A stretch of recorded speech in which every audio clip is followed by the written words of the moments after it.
I don't know how we got to this, but you made that point of like endurance being the easiest rides. Like you're just going out there and just ride, right? But yet those involve the most questions from everyone. And why is that? Why is it the most confusing? Like go out and ride your bike. Don't ride zone one. Don't coast. But there's like 1,000 questions. You get the most questions about those rides. So why is that? Which is like the overall thing for this. And then going into those nuances of like all those questions and are they important and what is important and what isn't important, you know? So yeah, and then like the specific things I have are kind of like my nuances as to how you guys do your endurance rides, how I do my endurance rides, and like what works for you, what works for me, what we could all be doing better, kind of stuff like that. I like it. Yeah. I think that first question I think is really interesting. Like easiest rides, most questions. Like if you look through the Discord, I think we could count on one hand how many people ask about VO2 max intervals. But cardiac drift, what percentage should I ride at? Should I ride longer? What should I do with 2 hours? What should I do with 4 hours? Should I do tempo during endurance? Should I do endurance? Is zone one too low? Like, yeah, a million endurance questions. And not that it's a bad thing. I was like, this is so intriguing. No one is asking about the hardest intervals. How do I get more time at VO2 max? How do I execute the fourth and fifth one? Because the first three are so hard. When do I go all ham in on a 5-minute interval, even though I know it's going to wreck me for the last four? Or do I never do that? When do I focus on the fifth one? Like, those are all questions I think would be more important. But endurance, for some reason, has all these ponderings. And then we had that back and forth. And like my thought was as to why it's the most questions is, at least for us, we prescribe those workouts the most. So is it because you're doing the bulk of your rides at endurance and people are like, why am I doing this? Should I be doing more? You know, or I'm saying, should I be doing more in the sense of like, should I be going harder? Should I be doing more tempo, more threshold, more VO2, whatever? Why am I spending all my time at endurance? And then also my other thought was, since people are out on these endurance rides and like you're supposed to just like chill, you know, and it's like maybe put a headphone in, listen to a podcast or something, but maybe people are spending all their time being like, again, why am I doing this? Like you're not bleeding out of your eyeballs, so you're just kind of like chilling and like pondering on should I be doing more? I don't know. That was my thought process and like where it all comes from. I think part of the issue might stem from like the term endurance it's a very broad term. I mean, really what you're trying to describe by that word is building aerobic power from below, right? That's if you get a little more broad and try to add to that definition or add to that word. So then you get like, well, I mean, tempo's below threshold and, 75% and 70%, they're all below threshold, but like what's the point? I mean, the point is that you're building your overall training volume in an aerobic way, and not trying to bleed those intervals into that aerobic development. And that we say it's all the foundation all the time, but I think it's partially stemmed from just that it's a very broad way of understanding like what you're trying to do with those hours. I think you said a really key word, volume. Like we are so easy to focus on the intensity. I'm doing threshold today. I'm doing VO2 max. I'm going to hit these watts. Oh, I'm going to go do endurance. And it's like, oftentimes you do the endurance rides with your buds because it's hard to match up everyone's intervals. So like, then you it's easy to make the endurance ride kind of like sabotage because now you're with your friends and you're like, man, I want to go like get a little spicy with you. This will be kind of fun. What's a couple KOMs, right? And so, that volume versus intensity aspect, and it just, we're all out there doing it. It's easy to lose focus on, okay, total hours is just as important as, and maybe even more important, that'd be an interesting question, versus the intense sessions. And how can you get as much volume where you can still then perform on the days where you need to hit high watts? It's, just a balancing act. I think you guys made a bunch of good points. I think that another reason why all these questions come is since it is, people maybe think of it as this gray area of like, it's this zone, like just go out and ride. So just like all the things you just said, Brendan, all the things you said, Patrick, like, so does that mean I can substitute this just ride for riding with my buddies or doing the group ride or going a little bit harder? Like, if I'm just riding, doesn't that count as just my endurance ride? I think it's important to not say then just ride, like really be like, hey, consistently pedal. This is the time to work on putting pressure on the pedals. It doesn't mean that it's hard pressure. A little bit of tempo is okay. If you live in the mountains and you're coasting a little bit, that's okay. Don't kill yourself. But the whole point is get those muscle contractions over and over and over and over and over and over and over again. I think it's in, this is kind of off topic, but I think it was on that triathlon podcast. They had one about VO2 max, and they were just talking about the difference of when people do Tabata style or microburst intervals for VO2 max versus when they did like a classic 3 to 6 minute interval, that while you physiologically were working VO2 max, your actual maximal aerobic power increased in the longer duration ones. And one thing that they saw, and I can't remember how they tested this or came to this claim, was that because of the consistent pedaling obviously required to put out a high average power over 5 minutes is different than the same average power over 20 seconds on, 10 seconds off. There was something with breaking that kinetic chain of movement and musculature that you didn't develop as high of a power as the classic sustained ones. And so I think it's a very similar thing. Like, don't coast, because when you pedal endurance continuously, even if you're at 20% zone one, let's say, that's still a really great job. Like when I put 10%, like that's hard to do. 20% zone one, like by hour 3, you're starting to feel it a little bit. Like it shouldn't be you're labored, but your legs have been pedaling for 3 hours. That's doing work. And I think back to your first question, I think that's the big reason why there might be so many questions. If you're out there training and you don't just love riding for riding and you're looking to train, it's not the most difficult session, but every session you can't come back being like totally zonked. I don't know. That being said, a 4.5 hour, 4 hour, if you don't ride as much, a 3 hour endurance ride, it's a solid bike ride. Yeah, so you're making power for a long time.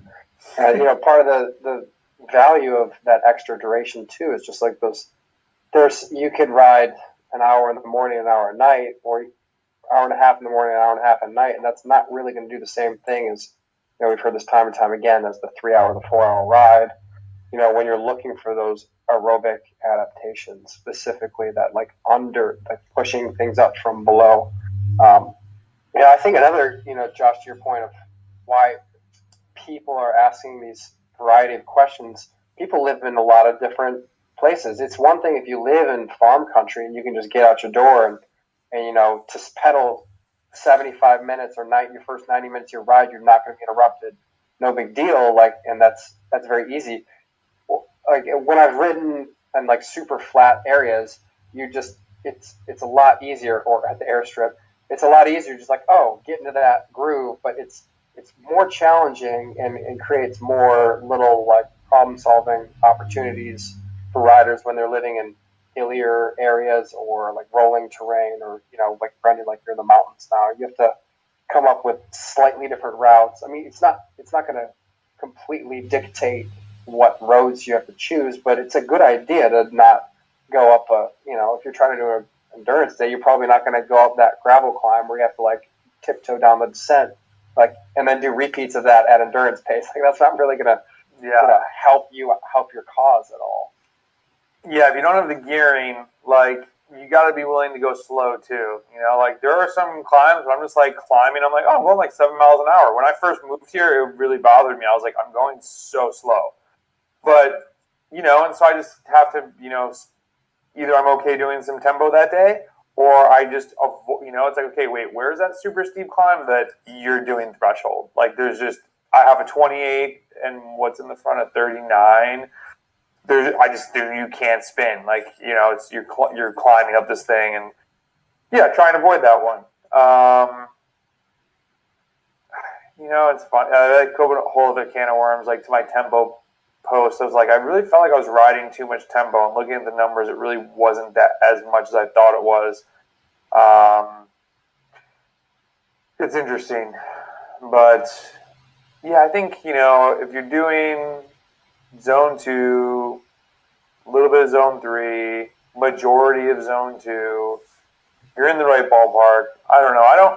Where do you guys lay on looking at cardiac drift and heart rate? And there's so many questions about that. And I guess this is the foolish way to say it, but yeah, if you have cardiac drift, guess what? Keep riding, it'll go away. Like, people are like, wow, I got to dial it down. When people say, hey, well, okay, so now I'm technically riding at tempo.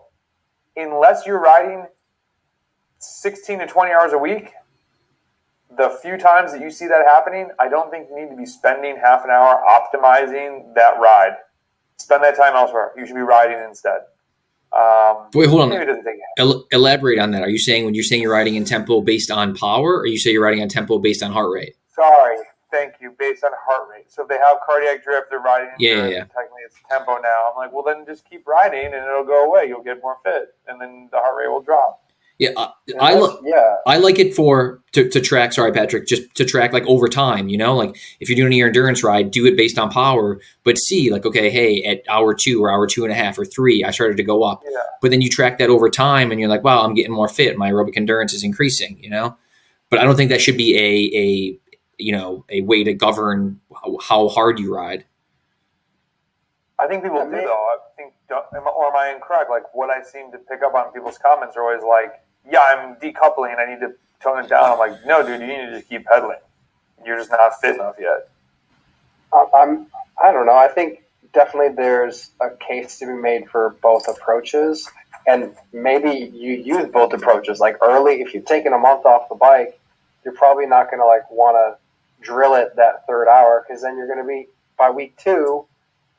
If you've been doing that and like riding high tempo, and all of a sudden tempo is threshold because you took a month off, and then week 2 you fall on your face and you can't train, well then you're recovering already instead of getting 2 solid weeks in a row of training. Right. So maybe there's a case to be made for following that aerobic decoupling. But also, like, if your heart rate's going up, that means your body's doing more to produce that power. That's kind of exactly what you want. That's the whole reason you ride that third, fourth hour, is because you're asking your body to do extra so it adapts. I mean, that's the whole idea. And to your point, I think that if I was riding, so take the month off, come back, you're riding, that's when you need to just be in tune. And I understand if someone's in their first year, maybe even second year of training, they don't know this feeling. But when you're like, I'm pushing too hard, this is not endurance, then you naturally back it off. Like, because if you're going out for, say, a 3.5 hour endurance ride on Saturday and you just came back, when you hit 2 hours in and you're like, oh, I feel this. This is pretty hard. Most 99% of people are going to make the wise call of not trying to ride tempo for the last hour and a half. You're going to crush yourself. You're going to come home absolutely exhausted. You back it down. Now it's like, okay, well, I'm in low endurance. That's fine. Just go get those muscle contractions. Like, just go pedal the bike. Don't overthink this too much. So I guess, yeah, I take for granted having trained a lot and having that just when you're, I don't know, you just kind of know, like, I'm going too hard right now. This is not sustainable. Like anything, practice makes perfect. I mean, you've been practicing endurance rides. A couple months ago, maybe 3-4 months ago, I was looking back at rides we had done in upstate where it's like we were out on an endurance ride together. And it's like you're saying, we're hitting a couple sprints and we're kind of riding steady, but it's just not. I mean, and the other thing I'll tie into that is I do remember this early on in my riding when I was all gotta hit that volume. So it was storming, cold, impossible to ride outside. Not even on the fixie could we ride outside. It's like, all right, I guess I'm doing 3 hours minimum on the trainer today, and you kind of slog through it, but when you're on that trainer, you are, it's like you're riding the pancake flat road with no wind, and you just get the feel. You get that feel, and you get that feel over and over and over. And then I remember going out, and my next ride, I went outside, I was like, I know exactly what smooth and steady is supposed to feel like. And, it doesn't matter if it's a one session to the next session or 1 year to the next year, you're gaining those new skills by just like trying to hone the craft. That's That's the whole idea. It's, James, who's pretty active in the chat, was talking about his training and appreciate his candidness on things when he had said, damn, dude, and James is a cat too, I think, and so, good bike racer. And even he said, wow, dude, I didn't realize how many 10,000-mile years you had. And I was like, that's what I'm trying to tell people. This is not a 3-year hustle. I'm not trying to say it to people to be like, look, I've trained so long. I'm trying to tell it to people so that when they get to year 2.5, they don't think, oh, I'm at where I'm at. Because I remember that. Man, what was Mount Bora? 3rd year, 4th year? I was like, okay, I'm in this. Getting my foot in this. I thought I was in the game. And then I'd go to a huge regional race. I'm like, how are these dudes that much better? Locally, I'm fast. Why am I getting smashed? They just have been riding 10 years longer. And so, I don't know. I hope that message comes across to people. Just this is such a long game, which is what makes it fun. There's so much to look forward to. Yeah, granted, it takes a while to get there, but there's so much to look forward to. Okay, so but let's take a step back here, guys. You guys have been riding together for a while. So so when you guys, 6 years ago, 7 years ago, 8 years ago, are riding together, was there someone who was telling you, hey, you got to take it easy, you got to ride, you got to be smooth out there, take your endurance rides? Or did you guys kind of just pick up on this? I'm saying Johnny Pants athlete is listening to this and he's like, yeah, but I've only been doing this for a couple of years. I'm going to do what I want for a while. I'll figure it out. I'm saying maybe people think that it takes time to get into that groove, or I don't know. I'm just saying there's different perspectives here. Yeah, it takes time. I mean, so maybe when you're like, I'm going to do a 3-hour steady ride and your first time you make it 45 minutes and then you start to mess up or you don't have to, it doesn't necessarily have to start as a 1x3 hour or 1x4 hour sort of way of thinking. If you're doing 3x45 minutes, zone 2 perfect steadiness, where you're really trying to execute, and that's a great place to start. I mean, you just have to kind of piece it together, I would say. I think, there's so much to try to help a new cyclist do. And so, Jason Hillemeyer worked with me, he worked with Patrick at one point, and then Patrick had a different coach. And I think the biggest thing that Jason helped me do was help me realize what I shouldn't be doing. Okay, you can't really go do the Tuesday training race. Then there might be a Thursday TT and the Saturday group ride. If you want to do well in 2 weeks of this road race, you need to focus these sessions on this, and then we're going to ride endurance. He was huge on big endurance. He would let me do back-to-back 5 and 6 hour rides. I think maybe it was a little much. I was crawling home from some of the day on Sunday. I was crawling back. We didn't know as much about food, about nutrition. Bicycling Magazine or whatever's out there. There weren't a ton of people talking about nutrition. It was 60 grams an hour. I was told 300 calories an hour. So, and I remember coming home and just I was so undernourished in that 5th and 6th hour. No wonder I was dead. I had no energy. So I don't know if there was someone necessarily saying you need to be smooth, but that really more, I think, kind of came along maybe when we were in Nashville. We just started looking. So. We would start looking more when we lived in the same city. It's different now. It's a disappointing thing to think about, but we'd just be hanging out. It's okay, let's look at when you're sitting next to somebody and both looking at WKO and you're talking about what? Okay, this is kind of interesting. What about this? I think that's more when we first put out the yo, let's try and go ride endurance ride and not coast and just see what are good percentages. And when you really, I think when I moved to Memphis is when I posted that. That is ideal terrain. It is super flat. It's 10% is a crazy number to throw out there. I have a 0% chance of that here, which is why I've actually gone back and edited that because there was somebody who was in a mountain. They're I'm pedaling down this mountain going 50, and I'm dude, don't kill yourself, please. So there's just a lot of it's just so many little things. So I don't know if somebody necessarily told us that. I don't even know where that came from. That we came about that. It was Yeah, I mean, an evolution of conversations. I do remember we'd be sitting down, and then we'd go out on a ride, and it was winter, so we're not thinking about like where's my FTP at, where's my VO2 max intervals at. I remember we'd try to ride side by side for like 4 hours, and just like, all right, we're doing 280 today, 4 hours, and we like kind of first couple hours we'd chat, it'd be a little, maybe we'd go a little hard and get that average up, and then we kind of like around 2.5, 3 hours, like let's get down to business. And we just start riding. We would stop talking, and just ride side by side, and that was the whole idea. Like, how high can we like PR our 3.5, 4 hour power? And maybe you're creeping up maybe into like tempo a little aggressively, but again, like you're riding steady. It's not going to kill you if you're doing it once in a while. But I think that was the beginning of it. Like, can we do 300 watts for like 4 hours? Dude, Florida, dude. Florida. We were rolling early. We're steady ride. And I think also I got into kilojoules a lot, and we were like, all right, let's put in total kilojoules. Yeah. I mean, but dude, we went, and so Patrick was in Nashville probably like 3 or 4 years before I got down there, and so we went out on this big club ride, and I was like, oh, we're doing base miles today.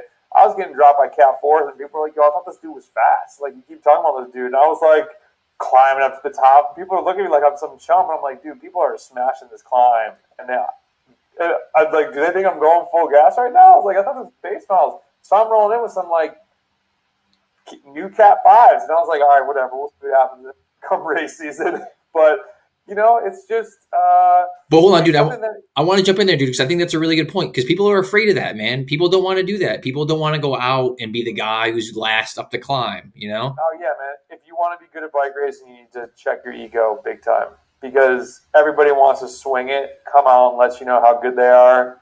Who cares about Wednesday night? Like, the people that are really good at this sport, they don't. They're going for the big races. I mean, it's and I don't mean even check your ego. Even if you're a very talented human being, it's checking your ego of not needing to flex on people. Like, I'm trying to flex with dudes who are better than me. They're just better bike racers. I can't go flex on Joey and Tina on Wednesday, or else I'm going to really get crushed if I want to have any chance of rolling with dudes who are better than me. And so you just have to pick and choose. Like, and at the end of the day, we all know where we stand, right? I don't really feel like there's much to prove amongst each other except on race day. Like, that's the best point about race day, is not only how fit are you, but like, can you put the pieces together? Like, can you get yourself there ready to crush? That's a huge part of it. I mean, how do you train right? Anybody can have a random good day. Like, train a lot and randomly you're going to be like popping off. Can you get it dialed for that day? That's part of the fun of racing. Like, the preparation is this chess game, and we have this thing that's going to, week out, we're going to wonder, do we do enough? Do we not do enough? Too late to do something? How should I ride? Like, that's why you got to do this all the time. So then like, oh yeah, okay, this is that feeling. I did that workout on Tuesday, hit some good numbers. I'm good to go. This is how I roll into the race. And like, you get your little routine or vibes down, and that's just experience. But yeah, it's to the point before people want to figure that all out in 2 years, and it just doesn't happen that way. But, and to your point before, like, I'm very into, like, I have no problem asking for help. Like, Mike Minerva was a guy who ran our club, and it was instantly when I was like, ooh, I got fourth. Okay, how do I win this thing? And I was like, yo, what do I do in this thing? I don't even know, like, every new bike racer, so little about training, even less about tactics. Like, obviously, it's not just who can pedal the hardest. If there's somebody that we had a pre-race meeting, a pre-race like powwow with the guy who ran the club and all these guys there, and we're all Cat 5s and 4s. And I came in probably halfway into the season, and this guy, so it's like June or whatever, and he's like, guys, this has happened the past 3 weeks. If you leave it to a sprint, you know who's going to win. And everybody looks at my now friend, this guy, Nick Zito. And I was like, that dude, that's who's winning? Like, okay, dude could sprint. So obviously, what do? Don't wait for the sprint. Like, and then you figure that out. And then you realize, okay, who can't, it just evolves from there. But getting off the endurance topic, but man, it's just part of the journey. It's just got to keep going and doing it. But I think bringing this full circle, though, if you want to go on that journey, you can't go hard every day. Like you have to, you got to do those endurance rides, man. I mean, I'll tell you, I'm gonna look this up. Sorry to grab the mic, Patrick. I'm gonna look this up because this has been my like free 2-ish weeks before I really tone it down. Almost every ride, I'm like, ooh, there's that KOM. On Sunday, I went for one and it totally blasted me. Like, just had it been a normal day, I could have done that and gone for maybe 4 more. Crushed me. I went to go try one more and I was pushing like, dude, 370, like just not even. I was like, okay, I'm tired. The hard rides, I don't know how some people, well, I do know, they've never had someone say, stop doing that, tone it down a little bit, and then you're going to really rise to the top. When you see yourself, when you feel yourself flying, when you start riding too hard too often, you're like, ooh, okay, I'm just crushing myself right now. And Sunday I was like, I got like 2 hours in. I was like, I can't even try. I went to go for a 6-minute one. I got a minute in. It's like, I'm dead, and just stopped and pedaled up the hill. But yeah, some people just want to go hard all the time, and it's just, you can do that. You're just never going to come anywhere near as close, as good as you can be. Period. It's not even, it's science. Yeah, it's an aerobic sport. Tying into that sort of, you can't go hard all the time because then you'll never build your volume. If you're looking to grow aerobically, you need to grow your yearly riding totals. If you like the training racing at the time, we did the cyclist training Bible. I remember they had some like ballpark numbers. Like if you're a 4, you need the 300 hours a year. If you're a 3, you need 350. Cat 1s are riding 450. Pros are riding 5 to 550. Like world class is going to be in the 500 plus hours a year range. And the only way you get there is by gradually. You can't go 200 to 500. Not going to happen. Probably won't even happen in 3 years. Yeah, I mean, when I first started doing it, I had no endurance background. I remember just being obliterated after a 12-hour week. I was like, I got a 12-hour week. And I was like, it was a rest week the next week, but I was like on the couch. And, eventually you do 3 or 4 cycles of that. And then, oh my gosh, I did a 16-hour week. And then, eventually you start, I remember we moved down here. I was like, I'm going to do a 20-hour week. I've never done that before. 20. But it's a gradual process. You can't build your yearly training total, hours training, hours spent, muscles contracting, which all the stuff that we want our bodies to do, all the adaptations we want to occur, based on increasing that yearly training volume. And the only way to get that volume up is by riding an endurance pace. I think overall, like the number one takeaway I'm getting from you guys is like, it's a long game. Like it's not, there are no shortcuts here. Like it's one day at a time, one ride, 1 year, and that all compounds on itself. And like endurance is just like that key building block within that, structure. It's, where do they say that thing? It's get the most benefit with the least amount of work done, and that's endurance. And it's actually crazy to look at. I actually pulled this up, Josh, earlier, but this chart looks messy, but let me see if this looks good. I'll share my screen real quick.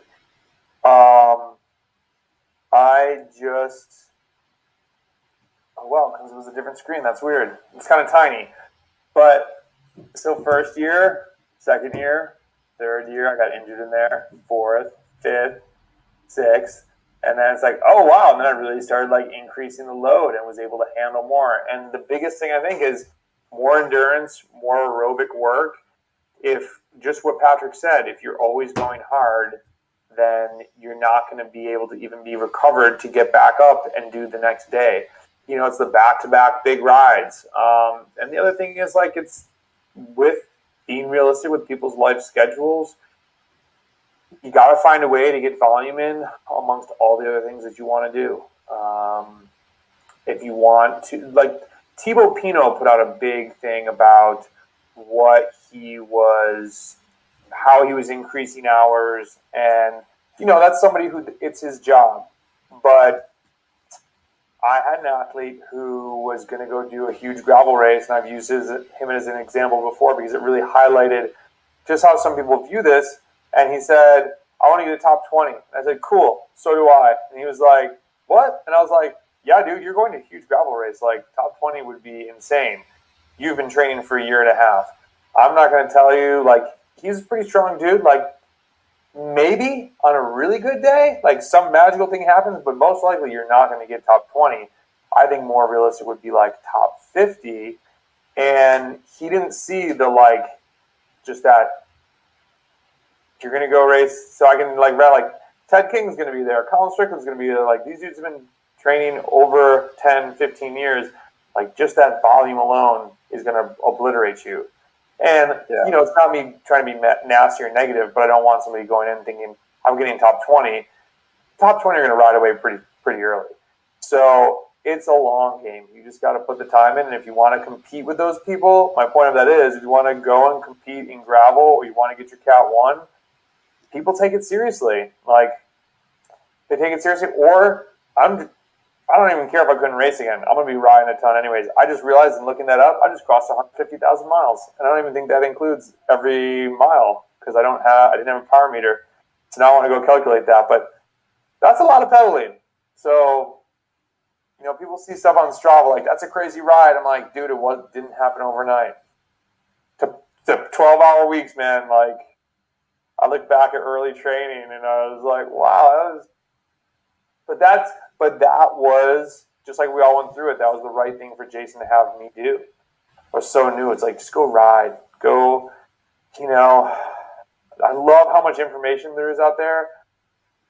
I talk to people that I'm like, this is so funny. They know so much about this and they've only been doing this for 2 years. People are into it. It's just, their brain is so much farther along in training than my brain was in 2 years.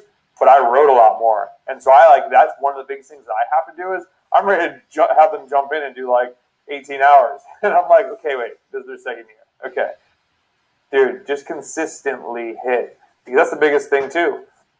Consistently hit 12 hours. Or, if you train 12, 13, 14 rest week and put that on repeat, you will get fast. A lot of people do 12, 14, 11, rest week, 6, 2, 4. Wrong. See, I think. Also, go ahead, Patrick. Oppositely, if you have one bad week, don't let it derail your whole. Don't go. Oh, well, it's over. Packing it in. Fire my coach. We're done.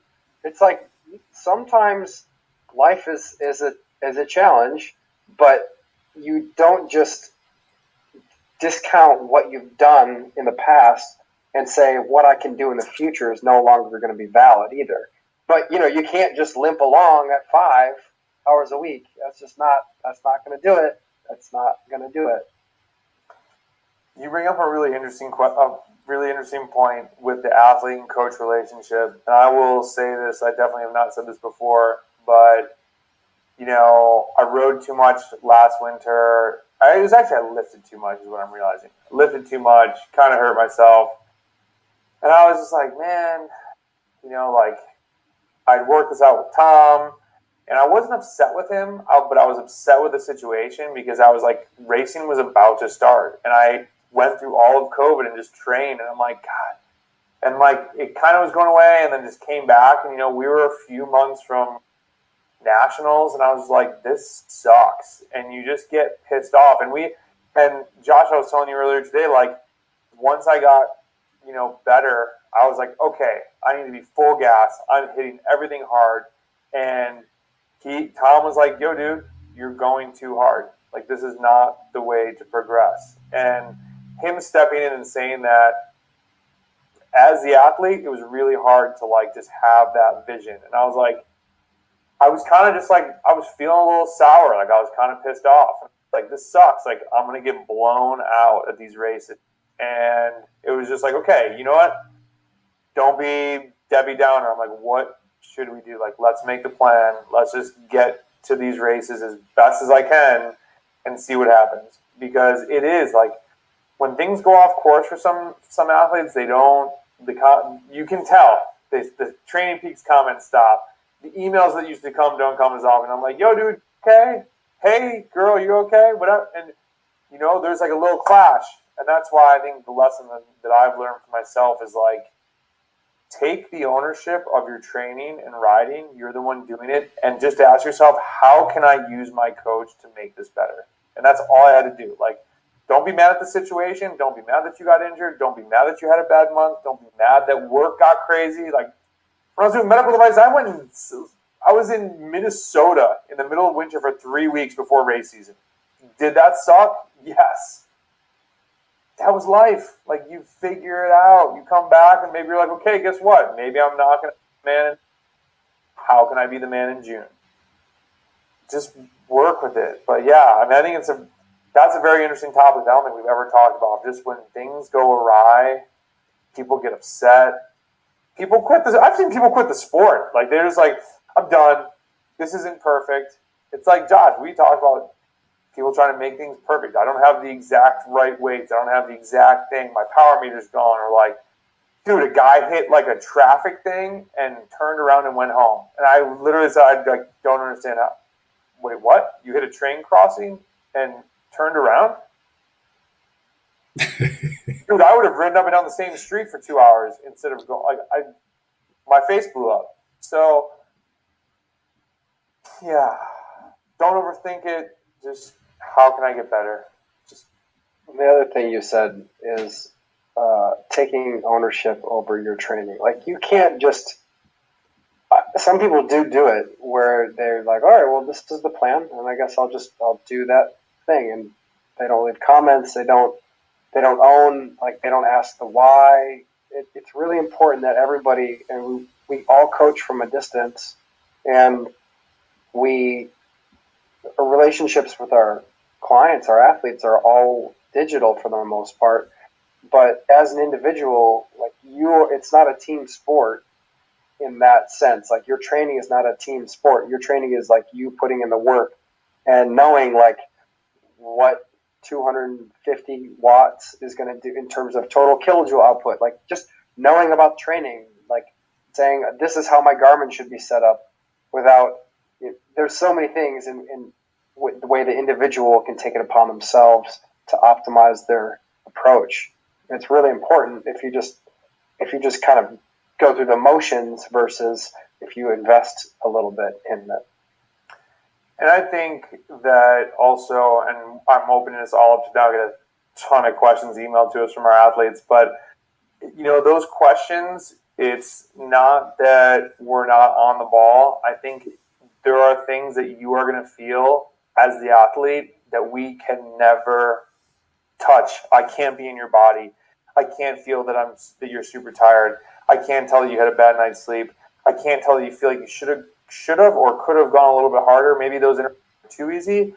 Like, I had a conversation with Tom where I was like, I don't feel like I've gone hard enough. And he's like, yeah, but do you feel like you have like punch when you need it? I'm like, yes. He's like, cool. That's your tell. I'm like, well, don't we need to like go test this and stuff? He's like, I don't think so. Like, you know yourself as a rider. I would rather you get better aerobically, work on some lactate clearance, like work on the things we know that you're not great at. Like, don't waste this time just confirming what we are pretty sure we know. And it's all those little things, but those little questions, like me bringing it up to him or an athlete bringing it up, like, hey, why are we doing this? Like, I feel like I might be missing this. Like, that's the biggest thing. I think that every athlete at the end of the month should just ask yourself, like, what do you feel like you're missing? And then does it apply to your race coming up? Like, it's a very basic, but like, this stuff is getting too complicated sometimes, I think. And maybe that's not, I try not to be jaded by having trained so much that I obviously have I've been coached by a lot of great people. I've seen the pluses and minuses of coaching myself. I hang out with people who are highly trained individuals.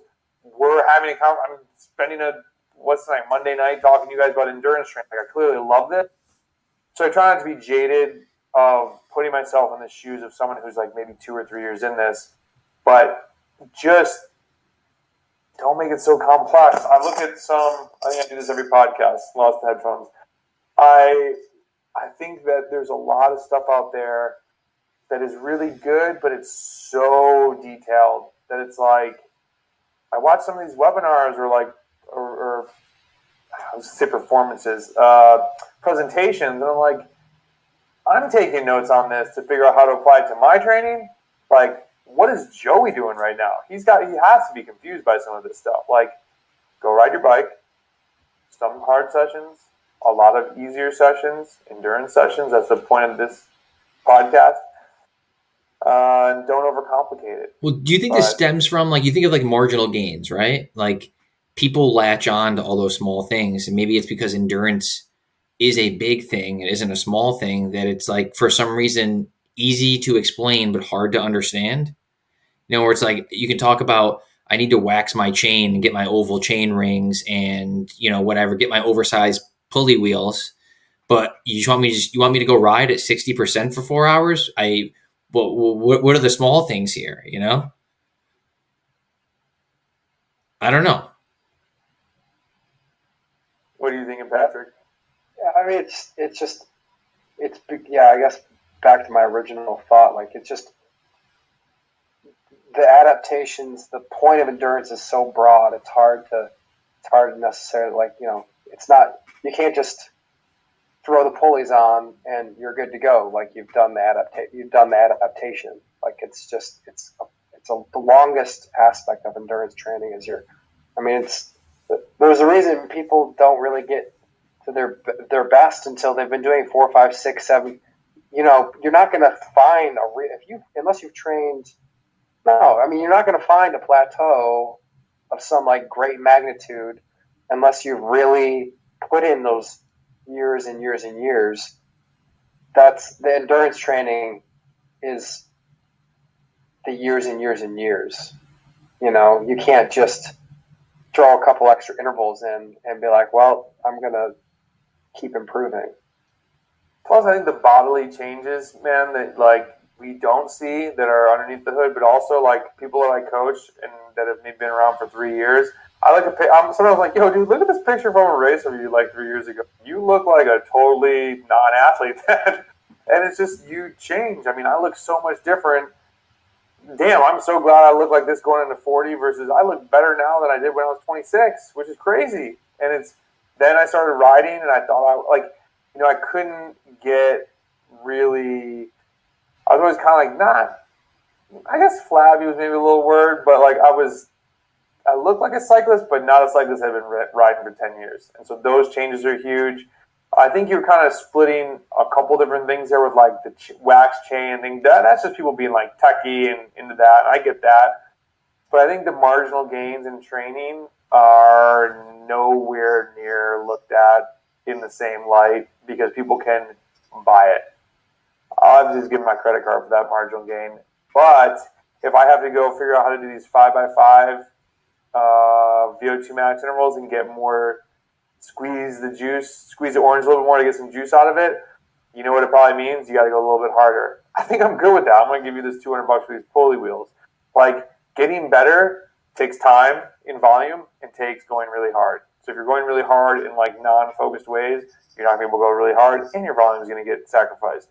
So it's a volume game and focused intensity. And I don't know, everybody's joking that I'm doing, like, going to do Euro endurance. I'm becoming this European coach working with Tom. But I do think if I could change one thing, I think I would. I think blocks of training, and I don't have this could be a whole other conversation. Like, we're all taught about, like, training blocks, and they have to be super specific and focused. And once we get into race season, I'm really not knowing if that's true. Like, I still coach people this way because athletes themselves see progression within a block. I don't know if that's actually the best way to do it. Like, why not do a VO2 max workout on Tuesday and then, like, a not super hard threshold workout, but, like, maybe, like, some over-unders on Thursday. And those are the 2 hard sessions. And then you go do endurance on the weekends. And you only have 3 super hard workouts, but those 3 on Tuesday, I think would be better than doing, like, I don't know if I should say this, I don't know if it's all true, but, like, a threshold block of steady state stuff. I did steady state stuff for a long time though. Yeah, it made me faster, but maybe not as fast as I could have gotten. I don't know. There's Probably depends. Yeah, it depends, and it's also like, it's just the thing that James brought up. He's like, well, the hard thing to piece out now is like, I really can't compare training of me now versus me 5 years ago, because at that point I was only 6 years into it. Or 10 years into it, and now what's the year? I started in 2009. So what is that? 13. This is my 13th season. So I don't know. Me year 6 versus me year 13. Not really fair to compare the two. So this is a perfect example. I'm trying to use wattage and power when there's all these physiological long-term changes at play, that unless you were sliced open and mapped and poked and prodded and biopsied every day, we can't know everything. That's the art of coaching. That's when you're like tapping into, what is this athlete about? Where are they going? Where have they been? What's the main goal? How do we get there? I don't know. That's why I love this game and trying to help people get better at it. It's a freaking journey. It's so fun. It's not for people that want the instant, like, this is definitely going to work. We've all had a few blocks of training where I was like, well, that didn't work that well. Don't be upset about it. We tried it. Didn't work. Still got better. He still pedaled, though. I mean, it still did something. But. All right. Well, sweet. Guys, I've kept you here for a while with all my technical issues. I appreciate it. No problem. I enjoyed this conversation. Yeah.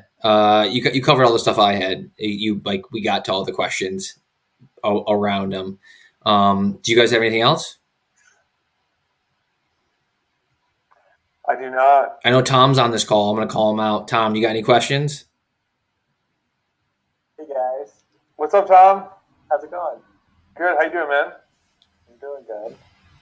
I guess one question I have is, what are you guys thinking of prescribing for your athletes for like the winter training endurance miles? Where do you live? Utica, so yeah, like near Rochester, that direction, New York. Tom and I have done a lot of riding together. So man, I'm getting soft. I mean, back in the day, and similar to what Patrick said, like if you got stuck and had to do 3 hours, it was right outside unless it was 22 degrees or lower. I mean, I did some dumb ass rides. They were probably not, I'm not even talking not safe because of cars, not safe because like I would come back multiple times, and as my hands and feet would unthaw, they would burn because they were so frozen. Now, I remember laying my hand, my armpits, like, damn, dude, maybe I should be going to the hospital right now. And I think I took it off Instagram. Like, my toe was white, and I was like, damn, I might have lost a toe today. And people were like, what are you doing, dude? Like, but I was like, I'm coming out to kill all you people, and I did. But I think it's use common sense. Ride as much volume as you can. If you like mountain biking and the trails, it's warmer there, but you're not really riding endurance then. So how long were you doing in the cold weather, like days? Like how many hours? 6 hour, 100-mile fixie rides. No. Yeah. That's how this guy found me. I was blogging about this, and people were like, dude, you're a madman. And I get really into things. I won a Cat 5 training race, and I was like, okay, I want to be good at this. And people were like, go ride. And so there was a group ride, and it was like a 2.5 hour ride. And then I was like, well, this is it? And people were like, yeah, man, it's cold. It's not that cold. So I would do like pre-miles, and then we started calling it miles. And then it just kind of like, you get things that attach your identity, and people were like, dude, just ride. So then I kind of was like, well, I got to do it. Like, got to live up to what people are saying I'm doing.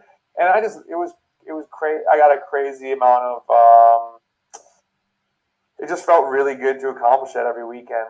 And there were definitely times I hated it. I had a couple training buddies that I would do with, Rob Schuler, Patrick and I were briefly together in Rochester. Dan Barney, Dave Richardson at one point.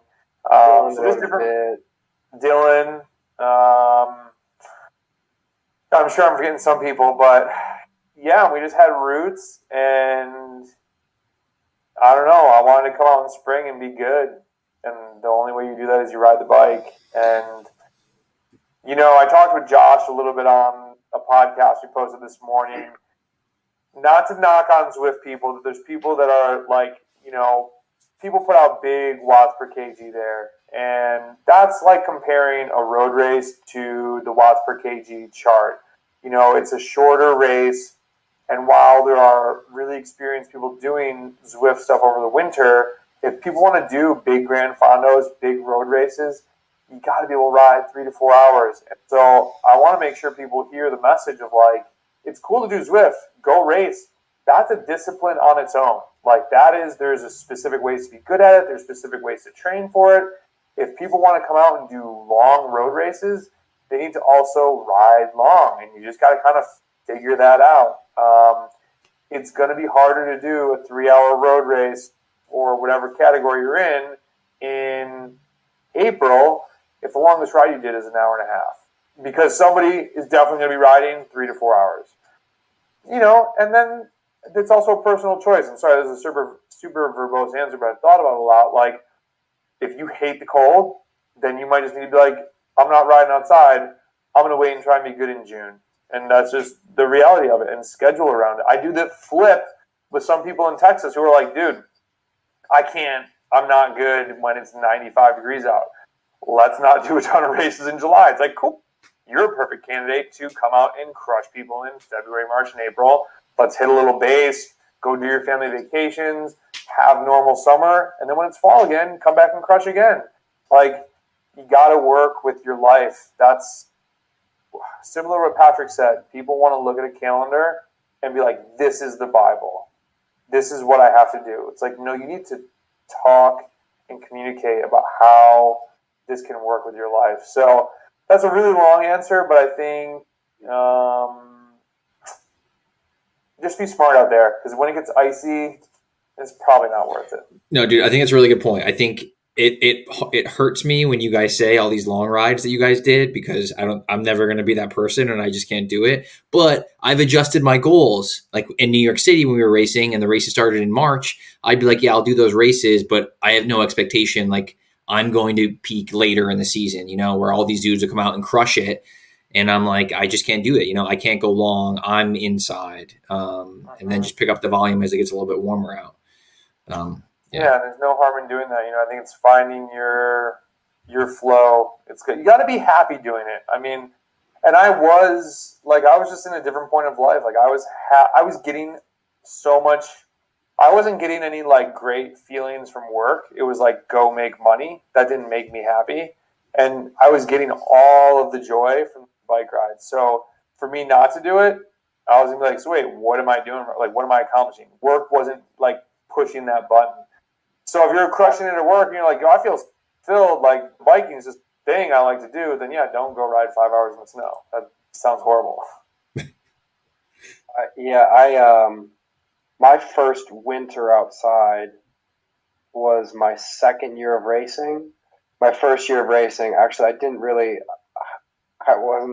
know what training was for that whole year. I just kind of like started doing it really late in the end of the year. But I really enjoyed that. Similar, like I enjoyed the process of feeling like I was going to become a bike racer, and the first year I didn't really feel much like a racer. I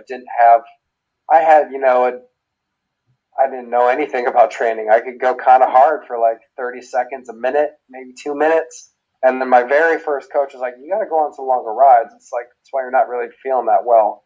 You don't have the aerobic stamina. So it was like, I rode a little bit more and I got on a Cat 4 podium in a time trial, which is still hilarious. I was like, cool, I got to do winter now. I got to do this winter. So bought the fixie, started riding outside. I was like, because I'd had that revelation late in my season, like riding volume helps you race stronger after 60 minutes. And it's no brainer now, but I'll relate that to a post I saw. Corbin Strong, who's a New Zealand track rider. He's just got a European contract. He's got national track championships. I think he's done really well at Worlds. And his post was, man, finally, I'm finally starting to feel less like a trackie in Europe. And I'm sure what he means by that is like, I'm finally not obliterated 2.5 hours into a race. And this is a guy who's he put the hurt on when we were at Southland. Like, he was crushing people at Southland. And he gets to Europe and he's like, I still don't have enough base. That's what he's saying. So, that's the point. Years. What do you think you're going to do, Tom? I'm trying to figure it out. I'm going to definitely, I do ride in the cold, but I haven't tried anything more than like an hour, maybe an hour and a half. So I'm going to try pushing it a little bit. And then, I'm going to try some like trainer, like Zwift rides. So the gear is crucial. You have booty, you have like feet and hands are crucial. I'm working the on other that. cool I got some good stuff, but I'm going to try to make it better. So what temperature? Let's pick a temperature and let me get you dialed, because I have some pointers. Like, I have some other pointers that are like, you don't put all the stuff on top until you're literally walking out the door. Like, meaning I would come downstairs with my socks on, my bib shorts, and so maybe I'm wearing a base layer and then like a long sleeve jersey. You have all your bottles. Everything's like ready to literally walk out the door. People get dressed and they start filling bottles. I'm like, dude, you're going to start sweating. If you go out a little bit damp, you've lost the game. And you want to be a little cool when you start. If you go out and you're like, I'm good, you're actually overdressed. Like, you should be wanting to get on your bike to start to pedal. So, the right socks, like wool, wicking socks. You don't have to get too crazy with them. Like, they don't have to be a crazy expensive pair, but just something that's not going to get just wet.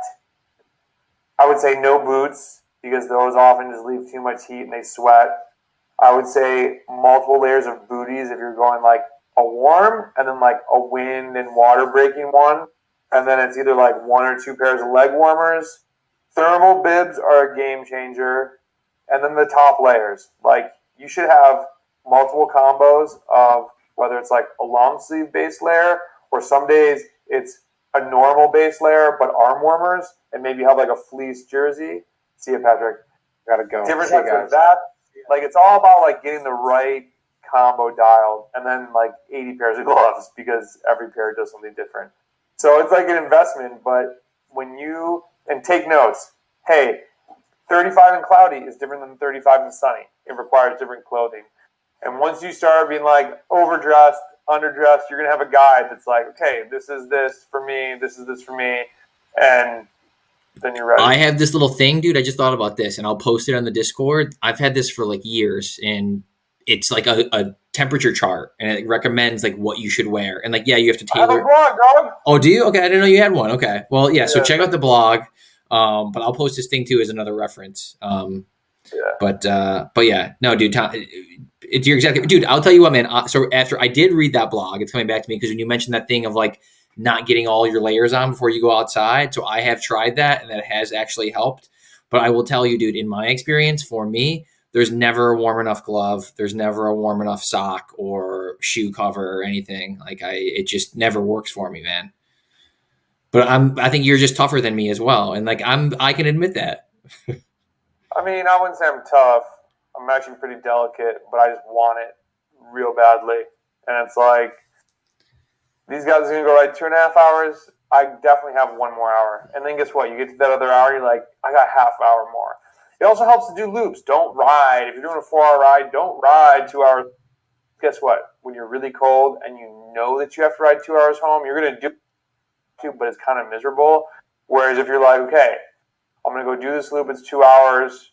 I'm like in a safe area. I'm only committed for 2 hours, but I'm planning to definitely go. So if the wind, if the weather turns, like, dude, I've gotten caught in a blizzard before. Like, upstate New York, you guys know, like, you can be out riding and then it can be like, yo, roads are covered. Now you're not really in a great situation. That's just not smart. Yeah. So I'd ride a loop, be like half an hour from home, do the other loop, be a half hour from home, be like, I got 1 more loop. And then boom, it's a 5-hour ride. You're like, you come home, Everybody else did 2 hours, and they're like, "Damn, dude, you just crushed it." And you're like, "Yes, I did. Thank you." I love the loop idea. That's awesome. Yeah, I haven't thought of that. Let's do that. And then and maybe it's me. I don't like being in areas where I don't know where I am. Like, how far is water? How far is this? When you see surrounding things, you are more focused on, I can do this ride, not shit. Am I like going to be stranded out here in the freezing cold? You're just out riding. And I think it's again the mental side. Like, just make yourself feel safe out there. Don't be like, we're not Lois and Clark going on this crazy expedition hoping we come home and die. But it can easily become that when you're dealing with those conditions. And people who live in the South have no idea what we're talking about. But like the cold and riding, it's because you could flat, let's say, and then if you take your gloves off, if you change it, that can be a day ender. Where it's just like, dude, my hands aren't getting. Then you got to find a bathroom, like try and warm your hands up under a dry. Like, it can be a mess. But the gains, how much do you want it? Yeah. So, dudes, I'm going to bed. Go to sleep, man. Thank you for this. Thanks, guys. Tom, thanks for coming by. Yeah, thanks, Tom. Yeah, thanks for the info. That was awesome. All right.